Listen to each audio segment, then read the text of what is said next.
Bom dia, meus alunos. Vamos agora continuar nosso passeio pela geometria com as unidades 3 e 4. Antes de começar a falar, eu ficava pensando o que eu poderia fazer baseado simplesmente naquilo que eu já falei antes. E isso é uma pergunta sem resposta. Caminhar nesse início da geometria plana é como caminhar num pântano, onde nós vamos pisando em pedras que estão mais ou menos firmes e não há um único caminho. Vamos lá. Eu precisava citar o triângulo isósceles para a gente continuar.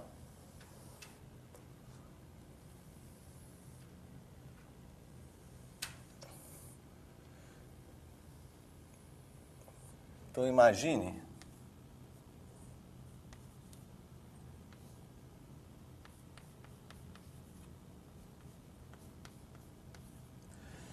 que os lados AB e AC sejam iguais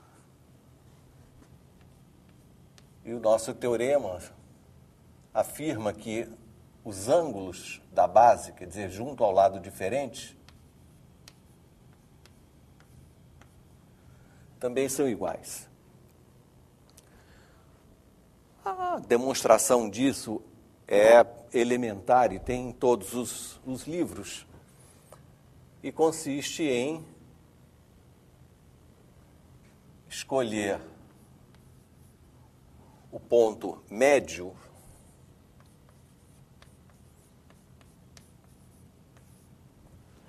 e desenhar o segmento AM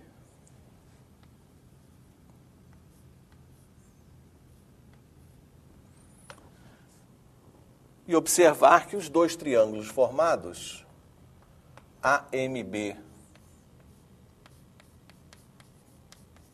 e AMC,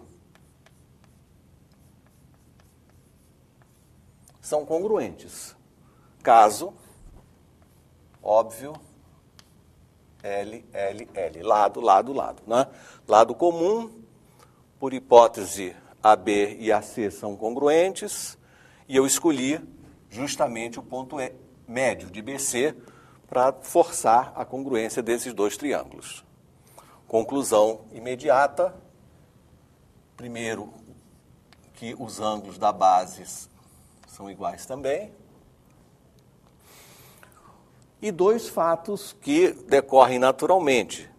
Os ângulos AMB e AMC são iguais,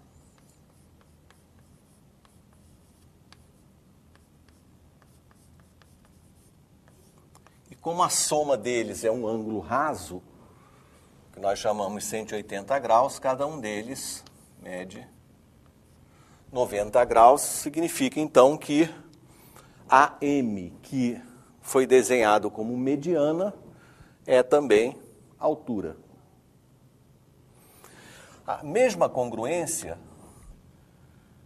faz com que seja claro que esses dois ângulos aqui de cima sejam iguais também, né? Triângulo MAB, ângulo MAB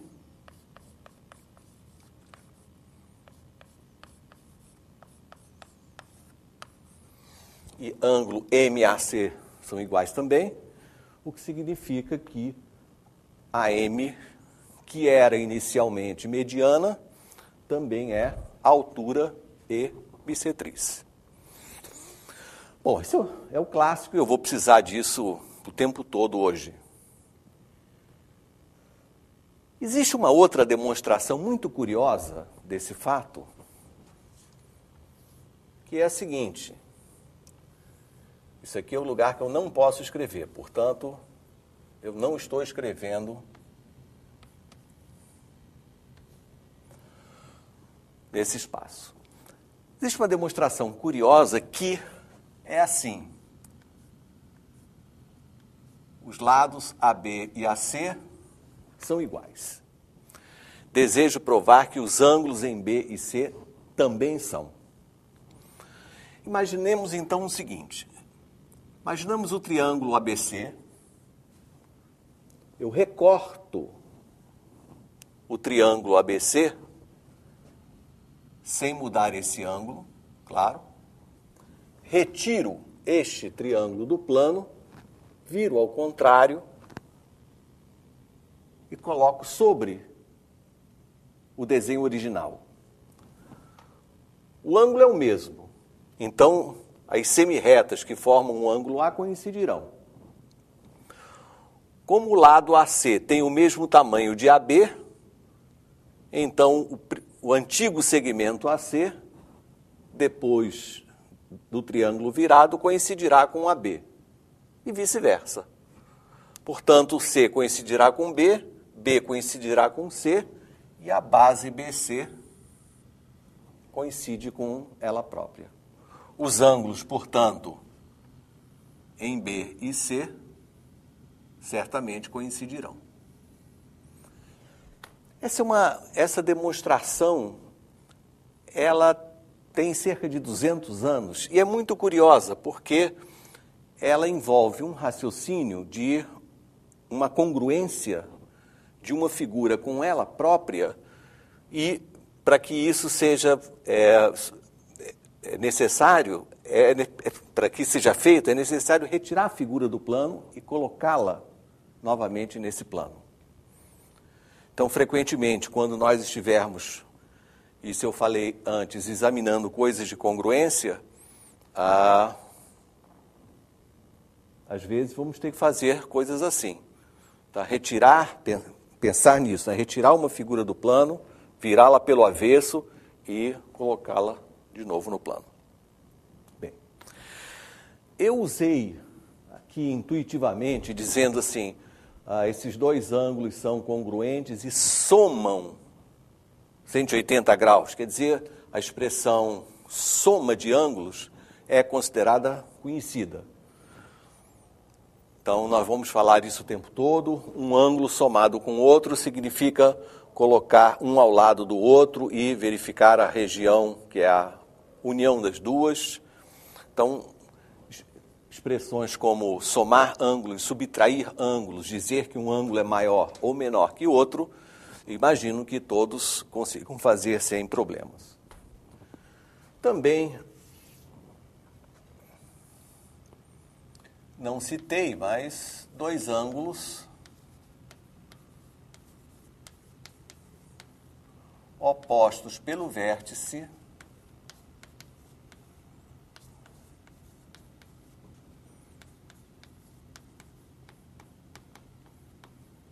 são congruentes.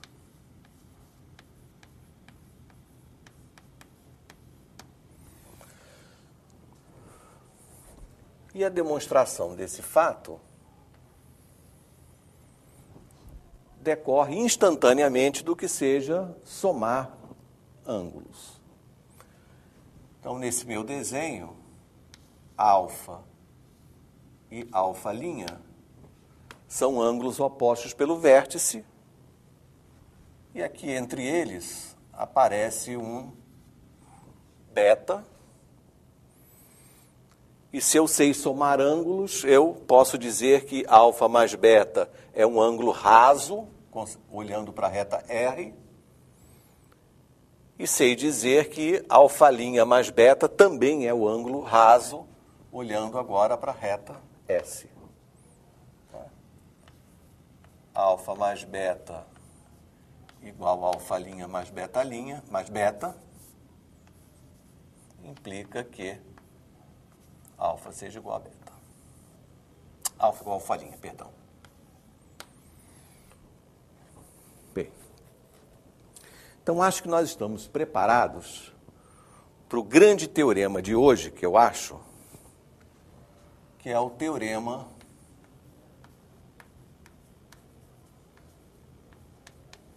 do ângulo externo.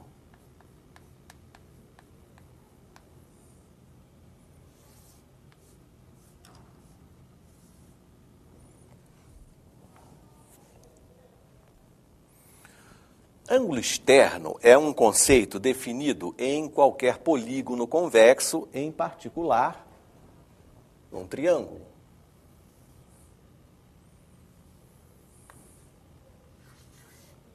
Ângulo externo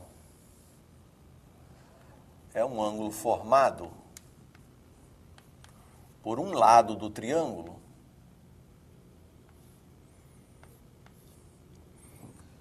e pelo prolongamento do lado vizinho. Isso aqui se chama ângulo externo. Ângulo ACD chama-se um ângulo externo. E o teorema do ângulo externo, em palavras bem simples, quer dizer o seguinte: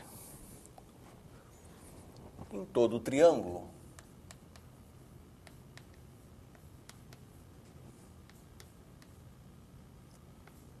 cada ângulo externo é maior que qualquer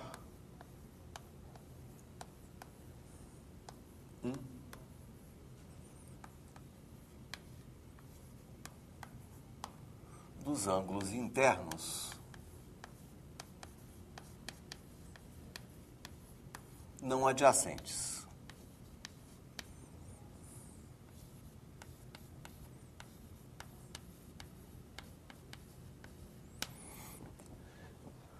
Esse enunciado significa que eu tenho um triângulo qualquer, escolho um dos ângulos externos, quer dizer, eu prolongo qualquer um dos lados. Então, esse ângulo externo é maior que o ângulo interno A, e este ângulo interno também é maior que o ângulo interno B. O ângulo externo é maior que qualquer um dos ângulos internos não adjacentes a ele. Bom, isso é uma coisa que está assim, bastante na cara, mas é um teorema e vamos justificar, evidentemente. Vou mostrar que esse ângulo ACD é maior que este ângulo interno A. Se eu conseguir fazer isso, a segunda parte, que o ângulo é maior que o B, eu digo analogamente, vale. Então, vamos fazer o seguinte, vamos tomar o ponto médio de AC,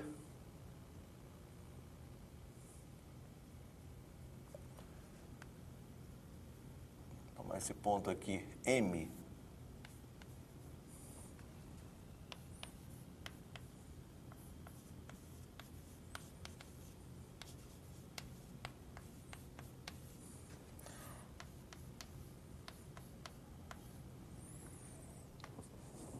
ok?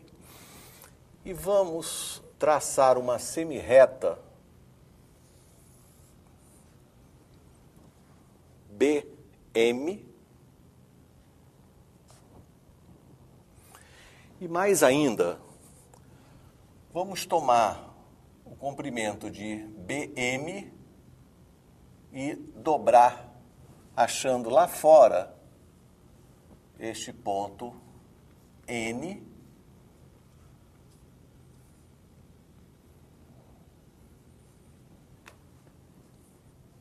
dessa maneira. O que eu vou escrever é só um resumo. Então, BM é igual a MN na figura.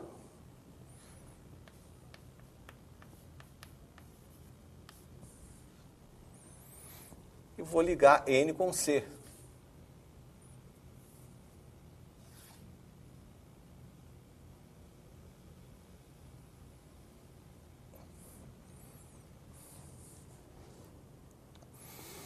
Ora, quero que vocês observem que este triângulo ABM é congruente com este que ficou formado aqui fora. Por que razão? Em primeiro lugar, AM é igual a MC porque eu tomei M como sendo o ponto médio de AC. Então, AM já é igual a MC. Depois, por construção, BM é também igual a MN. E agora, ângulos opostos pelo vértice, veja. Que já justifiquei antes. Então, vamos escrever assim. Triângulo MAB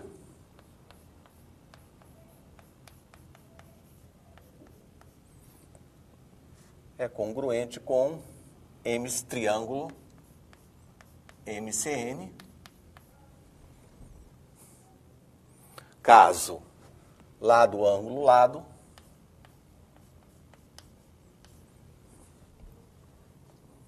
e por conseguinte, este ângulo interno do triângulo, este ângulo A, aparece nessa posição aqui, ó. Olha só.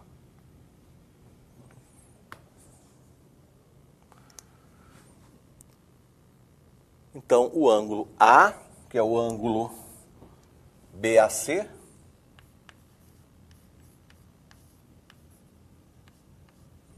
é o mesmo ângulo que MCN,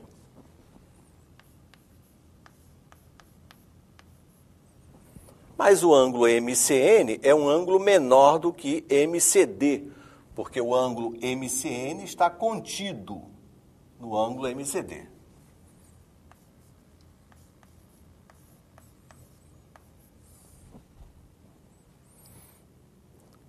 Em palavras simples, não é?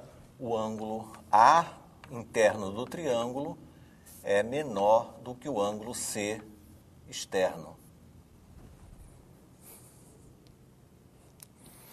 E por um raciocínio inteiramente análogo, que não vou fazer aqui,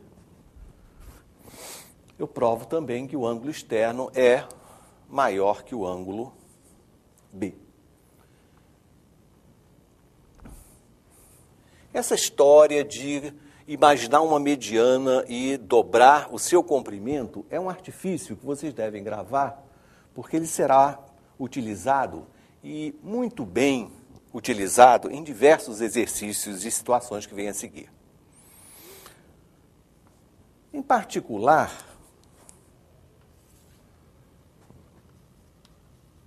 esse teorema do ângulo externo, ele permite concluir um fato já bem importante, que é o fato que se eu tenho uma reta e um ponto, só existe uma perpendicular de P até a reta.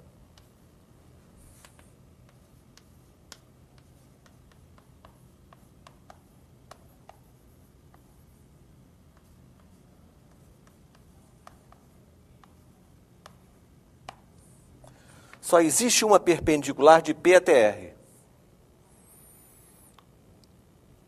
Demonstração. Raciocinemos por absurdo.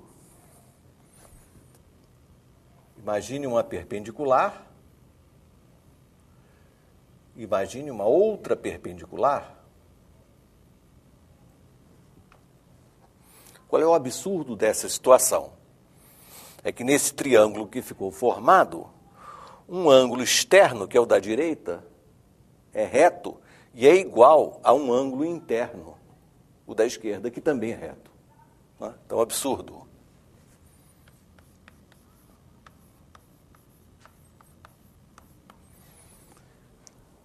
Alguém pode dizer, puxa, mas é claro que é absurdo, porque a soma dos ângulos internos desse triângulo está dando mais que 180 graus. Sim, só que até o momento eu não sei isso. Até o momento, eu não tenho ainda sequer o conhecimento das retas paralelas, o que vem a seguir. Mas só com esse argumento já podemos concluir esse fato. Não? Bem.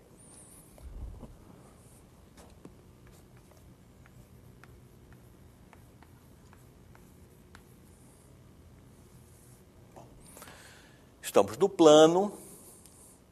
Retas paralelas, então, são retas que não têm ponto comum.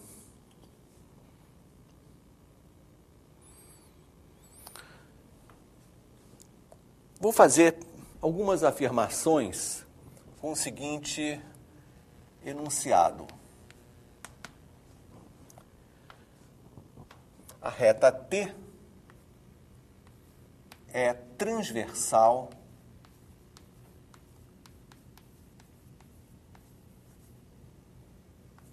de R e S.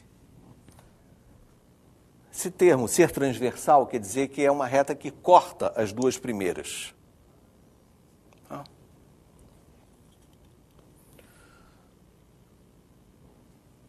Vamos lá para um lugar que eu não posso escrever outra vez.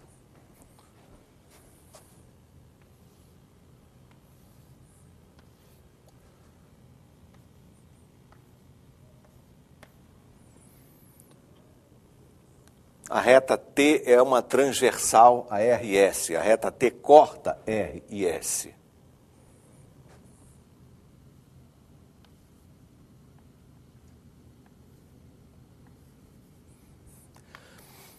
Os ângulos alfa e beta eu vou chamar como sempre foram chamados, de alternos internos.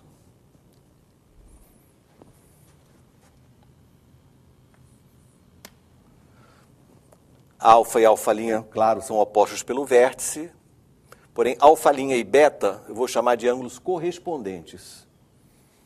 Tá? Então, das denominações todas dos ângulos nas retas com um transversal, eu vou usar essas duas, ângulos alternos internos e ângulos correspondentes.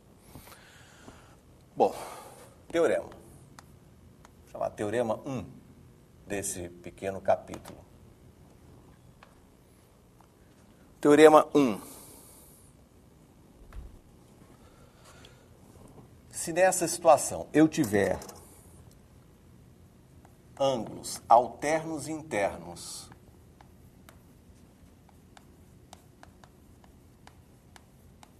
iguais,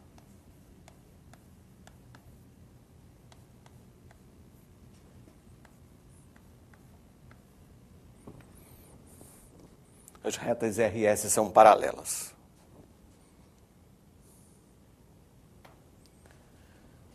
Como se justifica isso?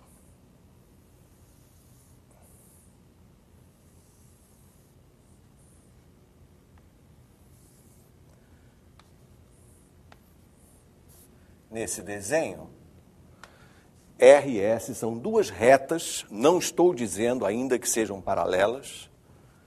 T é uma transversal e T corta R e S, digamos, em A e B, e ficam formados ângulos alternos internos, alfa e beta.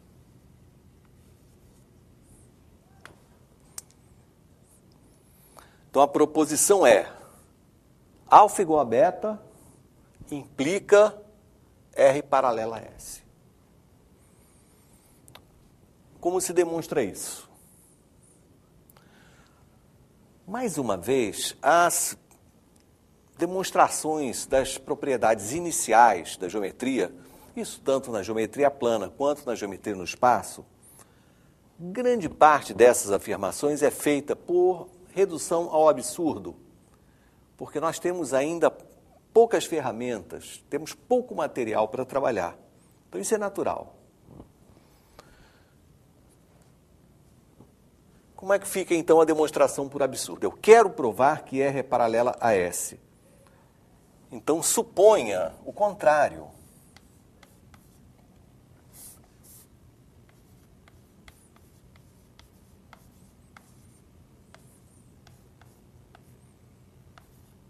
Suponha que R não seja paralela a S. Ora, mas se R e S não são paralelas, elas vão se cortar em algum canto.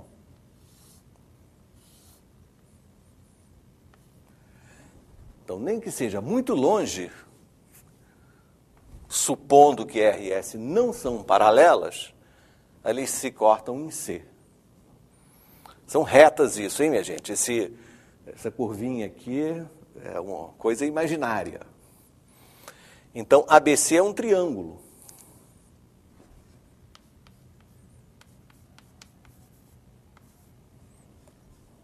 Nesse triângulo, o que eu vejo? Alfa é um ângulo externo e beta é um ângulo interno. Então, se existe um triângulo, o ângulo externo tem que ser maior que qualquer ângulo interno. Então, a existência desse triângulo implica que alfa seja maior que beta. E isso é uma contradição pela própria hipótese.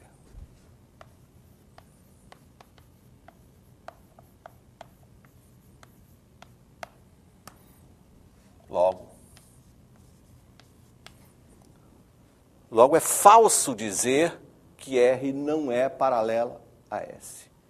Se é falso dizer que R não é paralela a S, é porque R é paralela a S.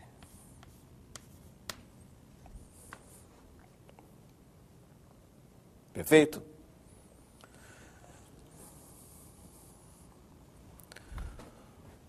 Teorema 2.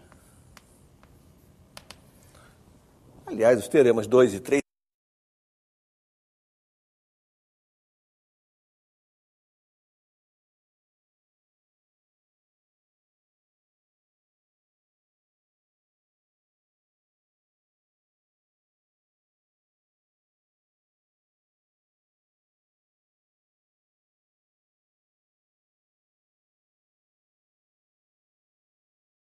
subprodutos desse. Se dois ângulos correspondentes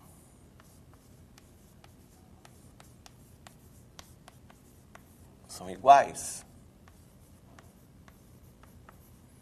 isso também significa R paralelo a S.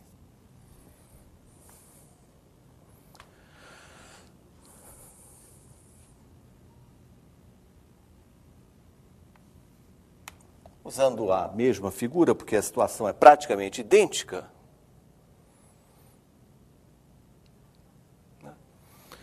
dizer que alfa' e beta sejam iguais significa dizer que alfa e beta são iguais.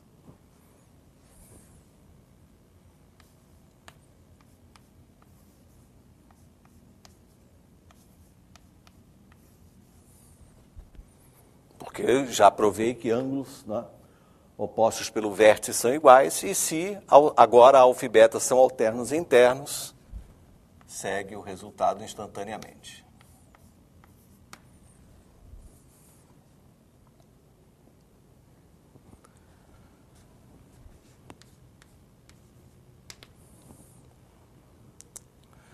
O teorema 3 é a recíproca do 1.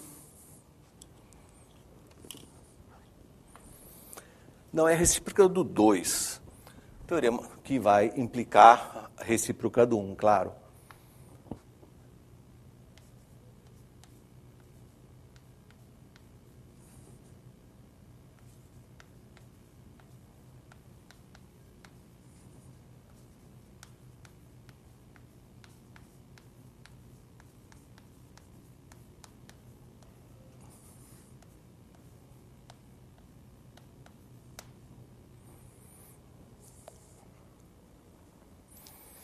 Isso, na verdade, é o que nos interessa mais de perto.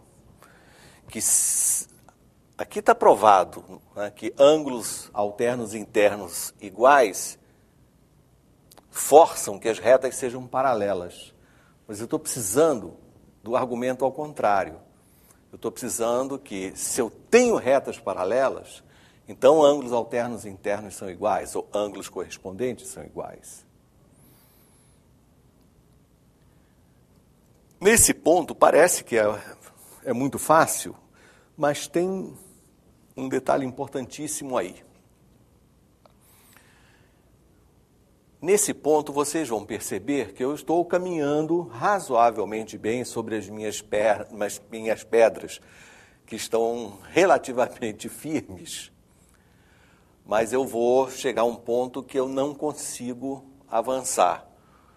E eu vou ter que pedir, então, a ajuda de uma coisa chamada de um axioma, que é aquela salvação quando você não tem mais jeito, somente com as ferramentas que você possui. O axioma que eu vou precisar usar aqui é o famoso axioma das paralelas. É no livro de Euclides, é o que ele chama de quinto postulado, historicamente de uma importância enorme. O que diz o quinto postulado? O quinto postulado diz que se eu tenho um ponto e uma reta, por esse ponto eu só posso traçar uma reta paralela. A gente sabe que perpendicular só tem uma mesmo, mas paralela também só tem uma e não há jeito de provar isso.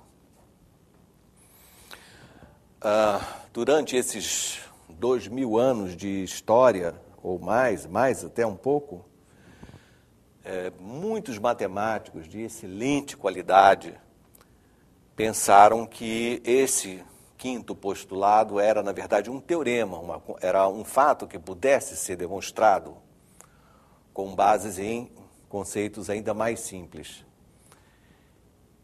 E muitos gastaram muito tempo tentando encontrar uma demonstração, evidentemente, sem conseguir. Ele é um postulado, ou um axioma, como preferirem, é a mesma coisa, e sem ele nós não avançamos. É curioso isso. Vocês vão ver agora. Também já sabem, já devem ter ouvido falar que se esse quinto postulado, se ele for substituído por um outro diferente, nesse momento nasce uma geometria inteiramente nova. Por exemplo, se eu mantenho a geometria até o postulado 4, e na hora de falar do quinto postulado eu digo assim, dado um ponto e uma reta, não existe reta alguma que seja paralela a R, passando por P. Se eu adotar esse fato, eu crio uma nova geometria completamente lógica, com tudo mais, com triângulo, com tudo mais, só que não tem paralela. Essa é chamada geometria da esfera, geometria esférica. É a geometria em que a soma dos ângulos de um triângulo dá mais que 180 graus. Não tem paralela nessa. E existe a outra do outro lado. Então, se eu adotar como axioma o fato que pelo ponto P eu posso traçar mais de uma paralela, aí eu crio uma outra geometria, um caso famoso é a geometria hiperbólica, mas que não está na hora de falar nisso, né? Então, nós estamos na geometria euclidiana e vale o quinto postulado. Então, observe o seguinte. Eu tenho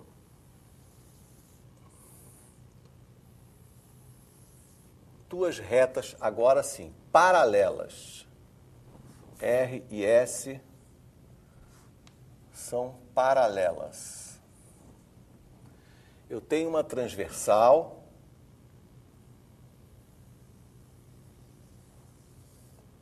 T, que corta essas paralelas em A e B. Eu vou acrescentar umas outras letras aqui. C, D, F. Basta.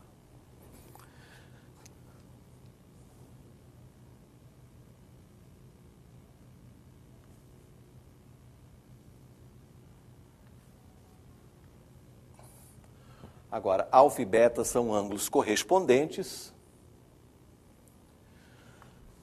E eu quero provar que esses ângulos correspondentes são iguais.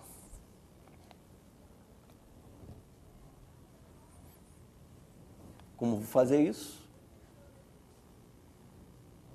Raciocinar por absurdo.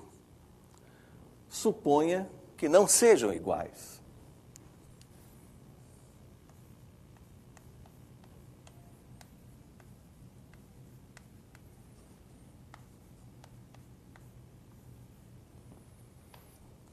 Vou mostrar que isso leva a um absurdo.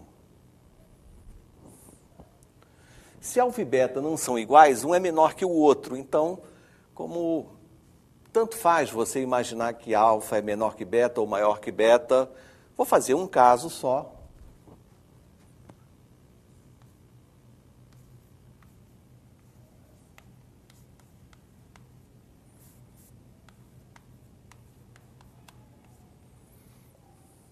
Então, alfa é menor que beta.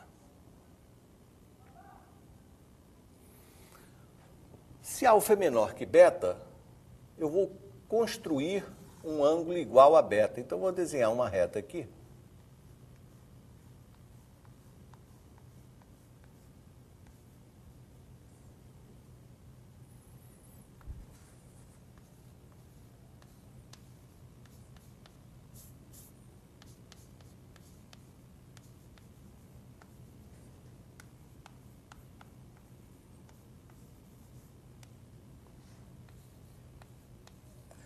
Seja AG uma reta de tal maneira que este ângulo seja beta.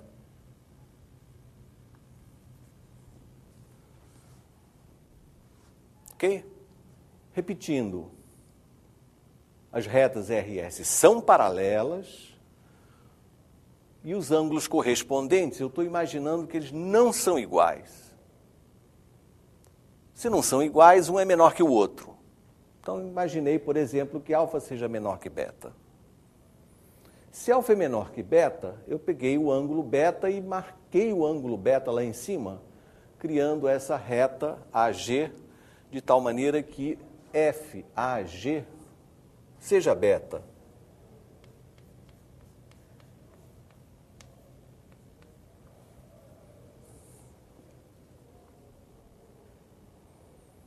Mas, nesse caso, eu tenho, nas retas AG e BD, eu tenho correspondentes iguais.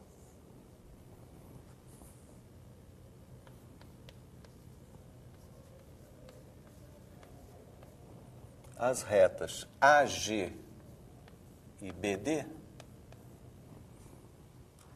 possuem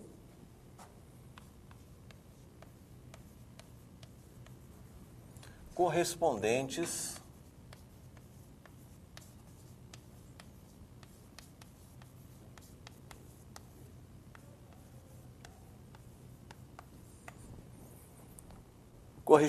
iguais. Esses correspondentes são exatamente os ângulos FAG, beta, e ABD, beta também.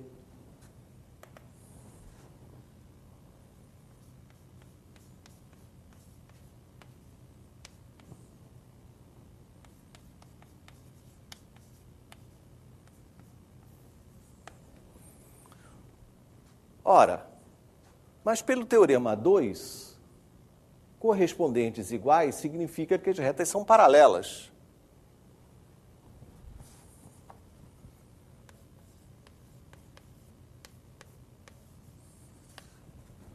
Pelo teorema 2, essa reta AG, que eu vou chamar de R' aqui para... Então, AG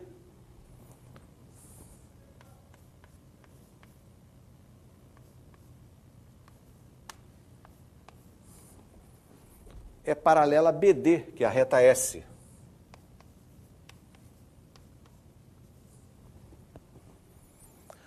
Ora, meus amigos, isso é um absurdo, porque a reta R é paralela a S, e agora eu acabei de encontrar uma reta R' que também é paralela a S. Então, duas retas passando pelo mesmo ponto, R e R', e ambas sendo paralelas a S. Então, isso é um absurdo por nada que tenha sido demonstrado antes.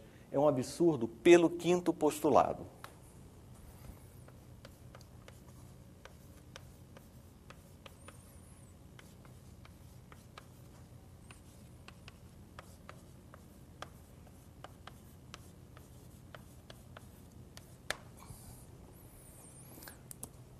Então, em algum momento, a gente tem que decretar esse fato. Por um ponto fora de uma reta, só se pode traçar uma paralela a essa reta. E aqui a gente viu precisamente, né, a força que ele tem e a necessidade que eu tinha de ter esse postulado.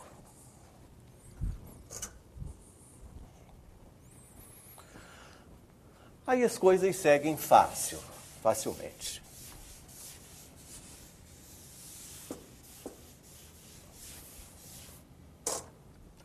Quanto mais vamos caminhando, mais firme fica o nosso terreno, não?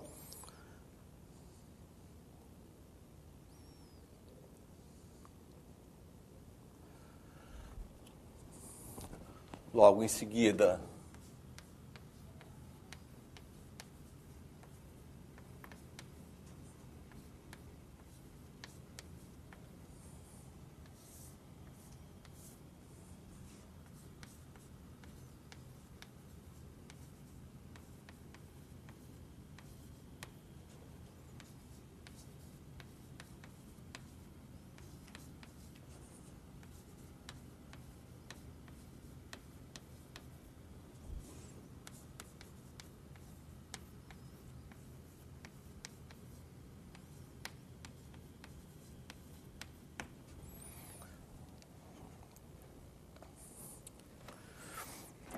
os puristas vão dizer, puxa, que enunciado ruim.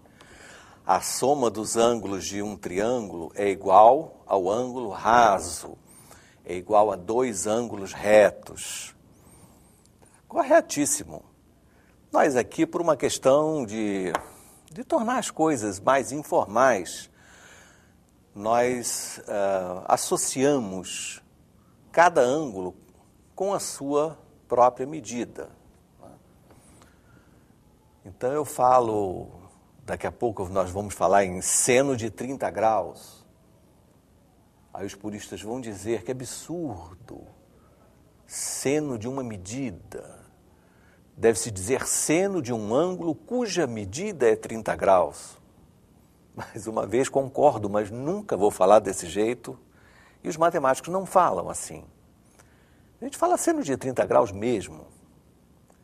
E todo mundo entende que não é o seno da medida, é o seno do ângulo. Então aqui também, né? Então eu estou somando ângulos e vou dizer que a soma é uma medida? Não, é um ângulo raso, é um ângulo cuja medida é 180 graus. Né? Então, sem sacrificar muito, todo mundo entende o que eu quero dizer. E das várias formas de mostrar esse fato, né, visualmente, inclusive, sem precisar de fazer conta alguma,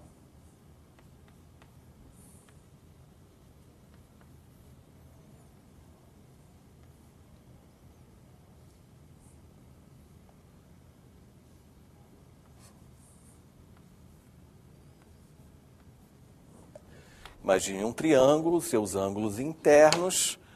Imagine simplesmente uma paralela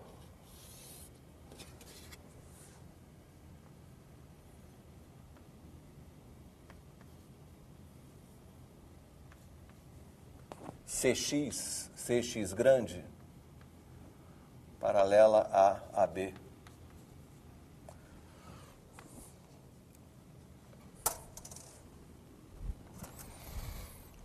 Em retas paralelas, então, ângulos alternos internos são iguais.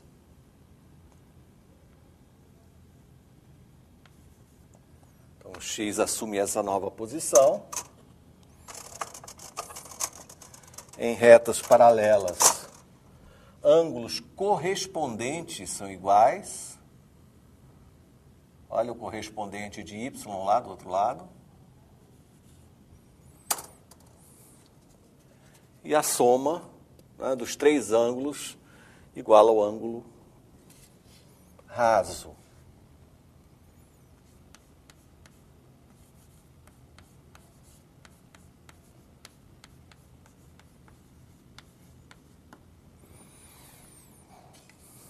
E também, como subproduto dessa singela demonstração, o fato que não só o ângulo externo é maior que cada um dos outros dois ângulos internos, mas ele é exatamente a soma dos dois ângulos internos não adjacentes.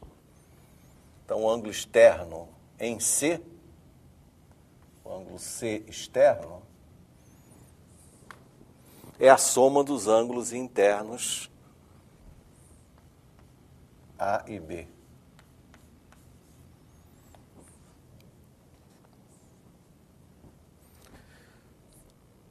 O título é que é controverso.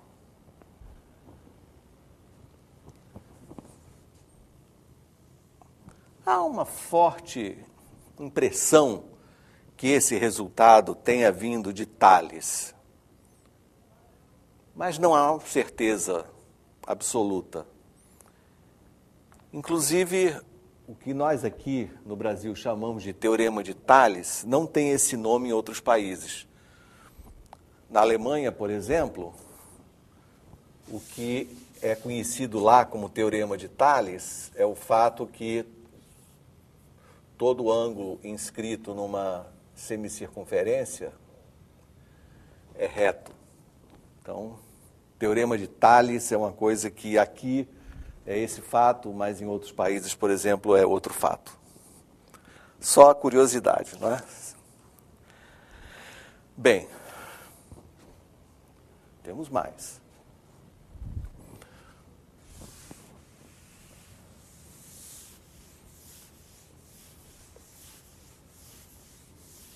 Um teorema também muito importante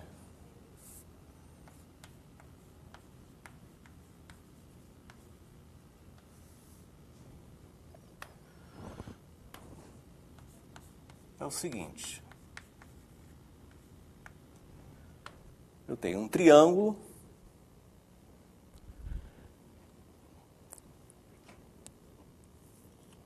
e vamos imaginar que dois dos seus ângulos sejam desiguais.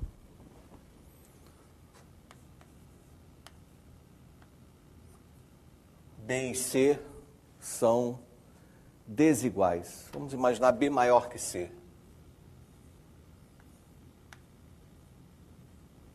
Então, o lado AC é maior que o lado AB.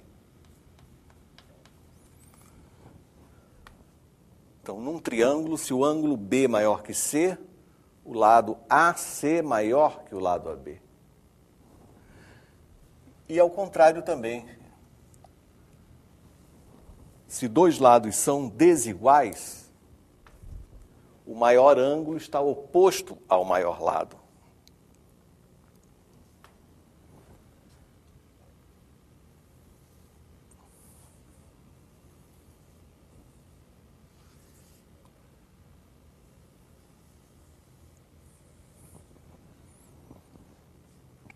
Vamos provar isso?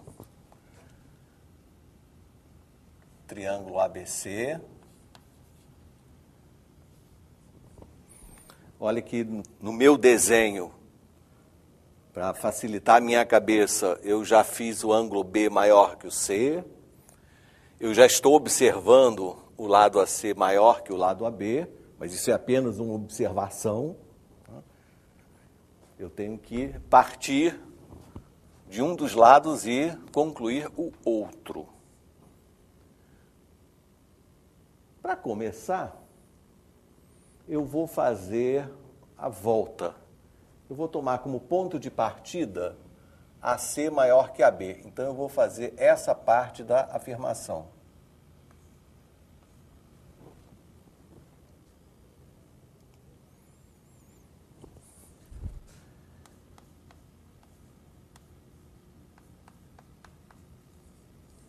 Vou começar daqui. Ora, se AC é maior que AB, eu vou fazer o seguinte. Eu vou pegar o comprimento de AB, um palmo, e vou colocá-lo aqui dentro do segmento AC. Então, eu vou construir um ponto D sobre o lado AC, de tal forma que AD tem o mesmo tamanho de AB.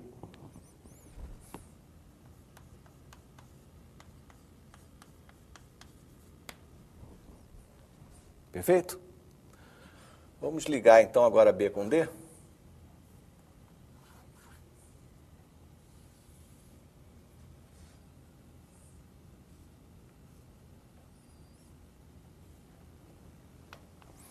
Eu construí então um triângulo isósceles de vértice A, com dois lados AB e AD iguais. Já demonstramos hoje que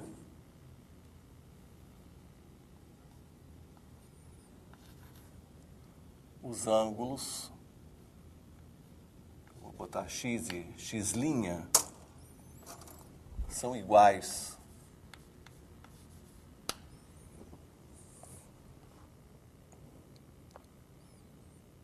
Pronto, estou preparado então para chegar a essa conclusão.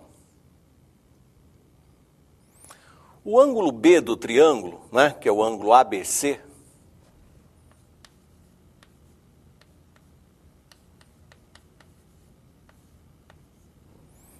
vamos olhar para o ângulo ABC, ele é maior que esse ângulo ABD.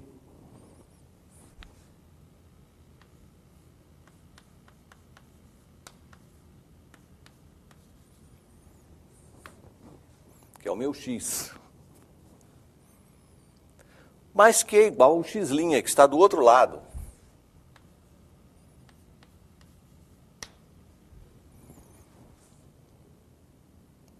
Ora, mas X', para quem olha para este triângulo que sobrou aqui,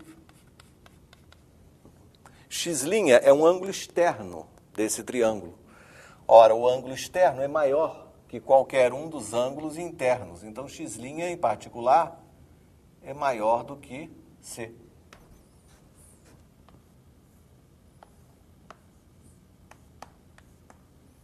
Exclamação. De fato, né, levar em conta que os lados são desiguais, isto implica que os ângulos opostos são desiguais e que o maior ângulo está oposto ao maior lado. É interessante, não vou escrever aqui, imaginar a volta. A volta não, no caso a ida, né? Porque o que eu fiz foi a volta.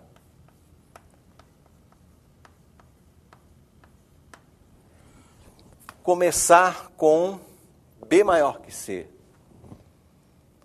Como provar que AC é maior que AB?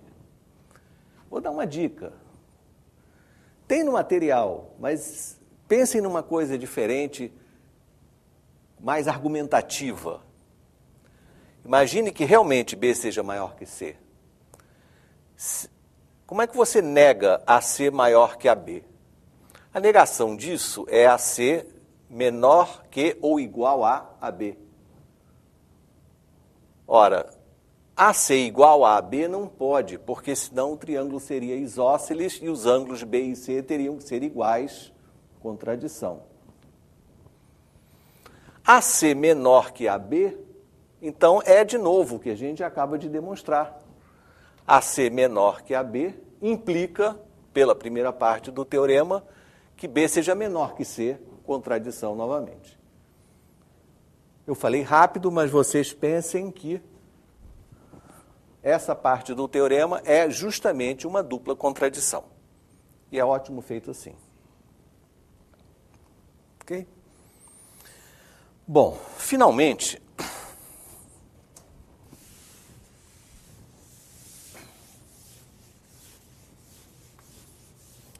estamos prontos para a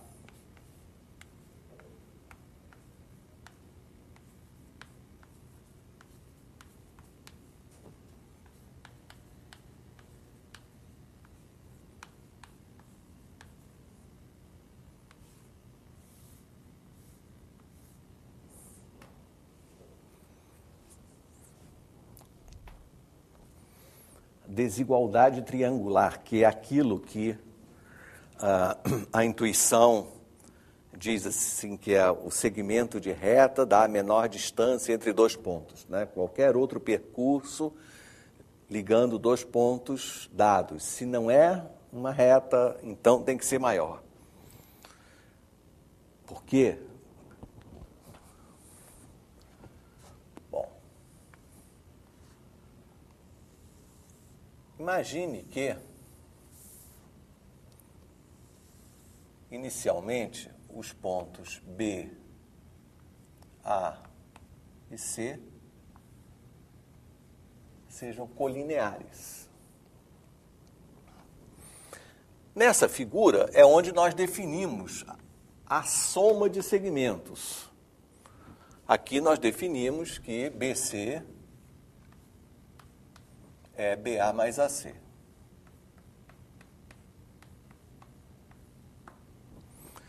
E quero dizer duas coisas. Primeiro, que não adianta você dizer que a medida de BC é a soma das medidas de BA com a medida de AC. É também, mas não é por aí. Quando eu estou falando assim, eu não estou falando em medida alguma. O segmento BA, AC, BC não foram medidos. O que nós estamos definindo é a soma de dois segmentos. Existe um segmento, existe um outro segmento, existe um terceiro segmento que é a soma deles, independente das medidas. Isso é uma das críticas que muitos fazem aos livros didáticos, principalmente do ensino fundamental, que forçam a meninada em ficar falando na palavra medida o tempo todo.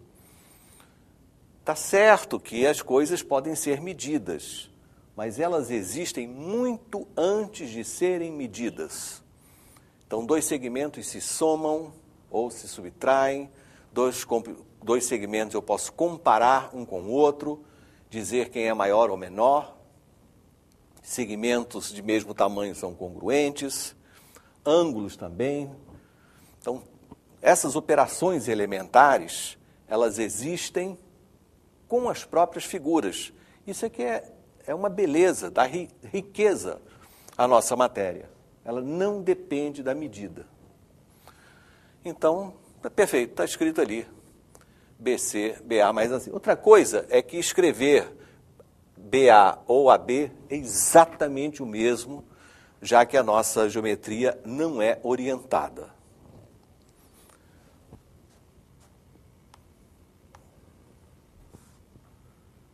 No segundo caso, eu vou fazer uma pequena mágica, que é a seguinte.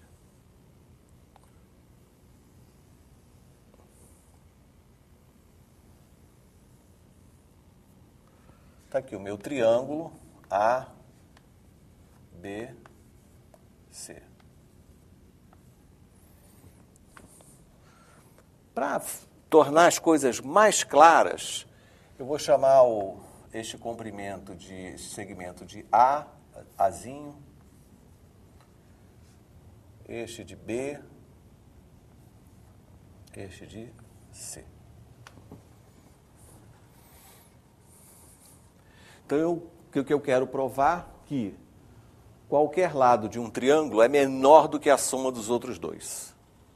Em particular, nesse truque que eu vou imaginar, aqui eu vou mostrar que A é menor do que B mais C. Bom, então vamos fazer o seguinte, vamos prolongar esse lado BA e vamos transportar esse lado AC, que é o Bzinho, nesse prolongamento. Então eu vou assinalar aqui um ponto D. Então, na minha construção, AD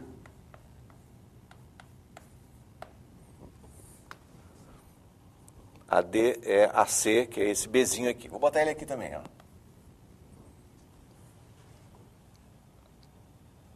Perfeito? Então, ligando D com C, formamos ali, colado no nosso triângulo original, um triângulo isósceles, que, como se sabe, possui ângulos iguais junto da base. Vou botar um xizinho aqui só para referência.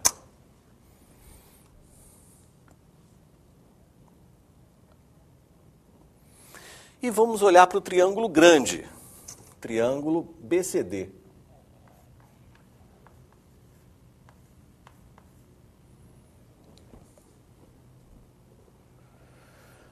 No triângulo BCD, esse ângulo BCD, o ângulo BCD,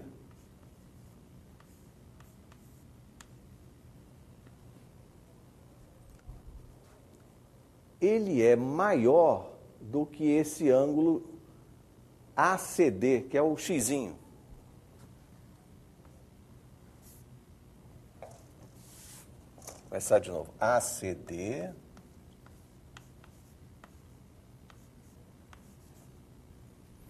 é maior que esse xizinho, né? Mas esse xizinho, que também aparece lá do outro lado, é igual ao ângulo BDC.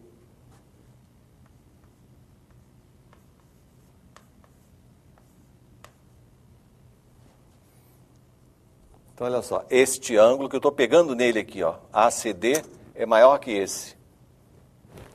Porque esse daqui da minha mão esquerda é maior do que x e esse aqui é igual a x. Pelo teorema anterior, se eu tenho num triângulo, né, dois ângulos desiguais, sendo um maior que o outro, o maior lado é oposto ao maior ângulo.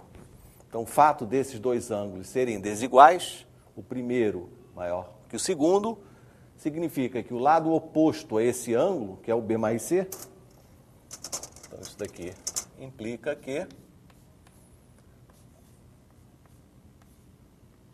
B mais C é maior do que o oposto a esse ângulo, que é A.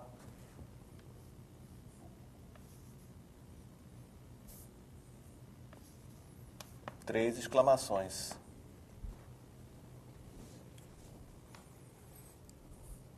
Como isso vale ciclicamente, então A é menor que B mais C, B, por sua vez, é menor do que A mais C, e C é menor do que A mais B. Isso é o que se chama, né, de condição de existência do triângulo.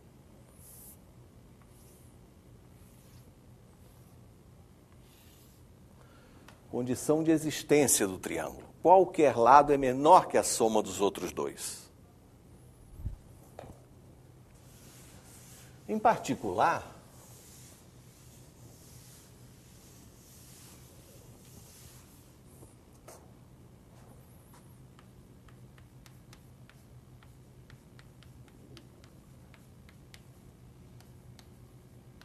existe um triângulo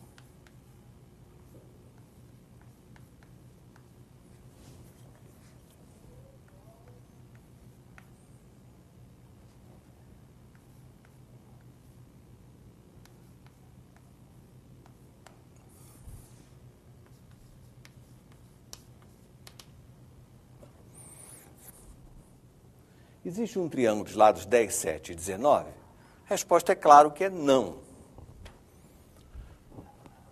Aí alguém pode dizer, mas acontece que 10 é menor do que 7 mais 19. Tudo bem. 7 é menor que 10 mais 19. É verdade. Mas a terceira não é. Dizer que 19 é menor que 10 mais 7 é falso. Então, a condição de existência significa que essas três desigualdades têm que funcionar. Se você quiser, se você tiver informações de qual é o lado maior, então basta uma. Então, basta você verificar que 19 não é menor do que 10 mais 7, ela fura naquele dado, não é? Mas se aqui no lugar de 19, se fosse 16, a resposta é sim.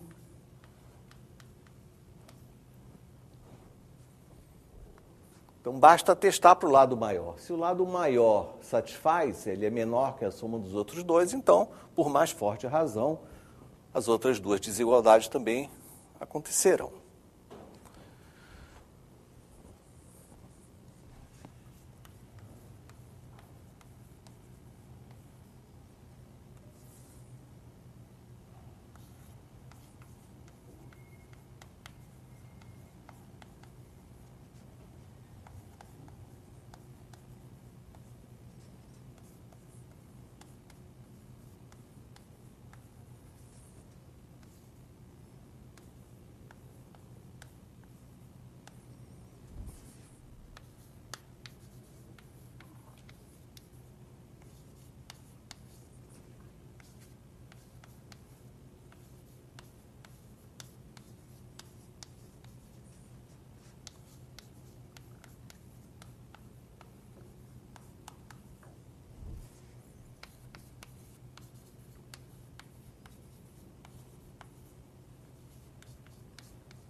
Um teorema que vai te ajudar nos exercícios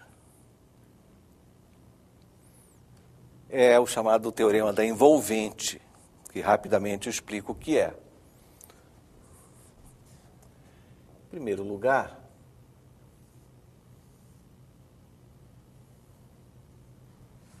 uma poligonal aberta, convexa,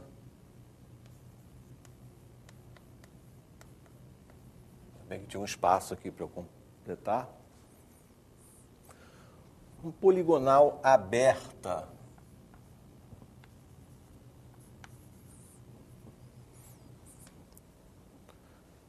é como um polígono em que você tira um lado, tá bem?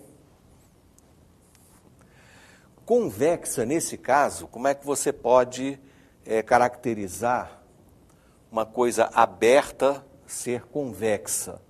Então, o critério que se usa para uma poligonal ser convexa é o seguinte: qualquer reta que contenha um dos lados deixa a poligonal num mesmo semiplano. Tá? Qualquer reta que passe sobre um dos lados deixa a poligonal num mesmo semiplano. Coisa diferente de uma poligonal como essa aqui não é convexa, porque uma reta contendo este lado deixa um pedaço da poligonal para cada lado. Né? Então, uma poligonal convexa aberta é menor do que qualquer poligonal envolvente. Envolvente significa isso aqui. O nome é adequado.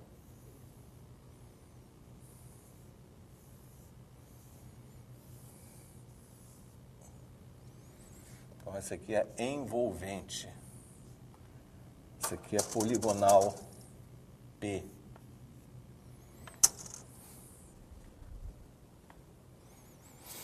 Então, o perímetro de uma poligonal convexa aberta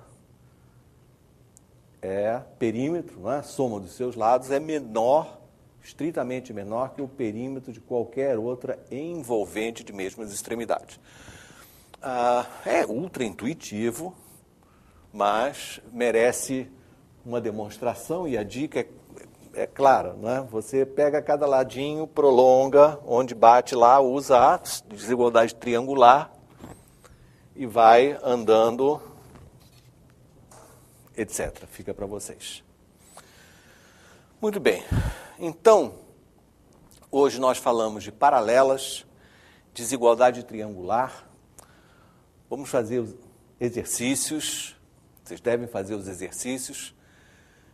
Não se esqueça, em algum lugar do nosso material existe um exercício muito importante, que é o caminho mínimo passando em uma reta, o caminho mínimo entre dois pontos, né? Eu tenho um ponto aqui, do mesmo lado de uma reta, e eu quero sair do meu ponto inicial ir a algum ponto da reta e depois ao ponto final, percorrendo um percurso mínimo, a soma de dois segmentos ser mínima.